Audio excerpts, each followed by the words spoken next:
இளவரசி அருள்மொழி அங்கே இருக்க நீ ராணியுடைய மூத்த மகன். நான் எது வேண்டுமானாலும் செய்யலாம்.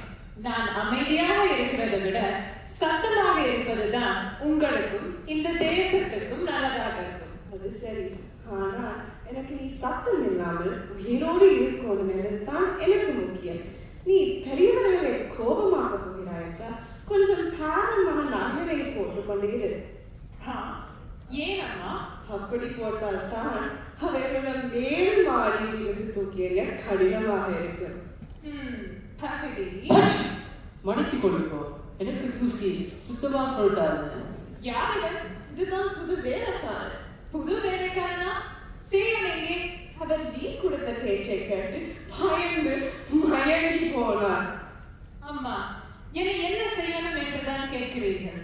நான் ஒரு சின்ன பொண்ணு என்றுதான் இப்பயும் நினைக்கிறார்கள். அதொன்னும் போயில்ல.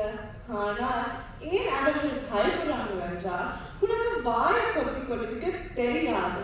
உனக்கு கேள்வி கேட்பார். அதை கேட்டுக்கொண்டு அவர்கள் சும்மா வேடிக்கை பார்த்து கொண்டிருப்பார்கள் என்று நீ நினைக்க வேண்டாம். அதுக்கு நான் ஒன்றும் செய்யலாகாது அம்மா. நான் என்ன நினைக்கிறேனோ அது நடக்க வேண்டும். அந்த குணம் தான் உங்க அப்பாவை கொண்டது. சரி, அதை விடுங்க. அம்மா, எனக்கு ஒரு பெரிய கனவு இருக்கின்றது. கனவோ? அது என்ன? இந்த தேசம் இது ஒரு தேசமாக இல்லை, ஒன்று ஒன்றா பிரிச்சு இருக்காமா. என்ன சொல்ல வாராய்? இந்நாட்டில் மொத்தம் 49 ஊர்கள் இருக்கின்றன. ஒவ்வொரு ஊருக்கும் தலைவரோ ஒன்று, ஆனால் சட்டங்களோ ஏராளம். பொன்னுள்ள ஊர்களோ செழிப்பின் சிகரத்தில், மண்ணுள்ள ஊர்களோ வறுமையின் மட்டத்தில். நாங்கள் இப்படி பிரித்து பிரித்து இருந்தால் எப்படி ஒன்றாக வாழலாம்? நினைத்து பாருங்கள் அம்மா.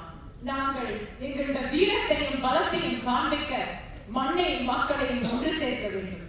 ஒரே ஊர், ஒரே மக்கள், இதுவே எங்கள் கனவாகும். சரி, இதை பற்றி நீ என்ன செய்ய போகிறாய்? நான் இது எல்லாவற்றையும் மாற்றப் போகிறேன் அம்மா. இதை உடைக்க வேண்டும். அருள்மொழி, இந்த ஊர் தலைவர்கள் எல்லாம் பெரியவர்கள். நீ ஒரு சின்ன பொண்ணு. அவையில வேலையில போய் நீ தலையிட வேண்டாம். சும்மா இரு. அம்மா, நீங்களே இப்படி சொன்னால் எப்படி? நீங்கள் இந்த நாட்டினுடைய அரசி. நீங்கள் சொல்வதை அவர்கள் கேட்க வேண்டும். அண்ணா, இந்த பதவி மட்டும்தான் அரசி.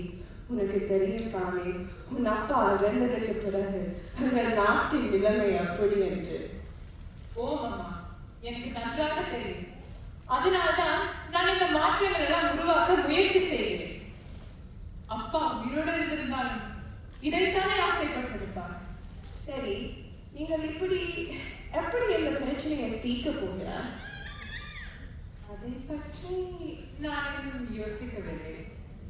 சபையோரிடம் சென்று இதை பற்றி கூறுவதுதான் என் திட்டமாகும். அருள்மொழி, இந்த தலைவர்கள் எல்லாம் பெரியவர்கள். நீ போய் சொன்னா சிரித்து வெளியே போ என்று கத்த போறாங்க. சரி அம்மா, நான் சற்று அமர யோசித்த பிறகு உங்களிடம் வந்து சொல்கிறேன். ஆனால் அதுவரை சற்று கொடுங்க அம்மா. சரி மகன், சரி.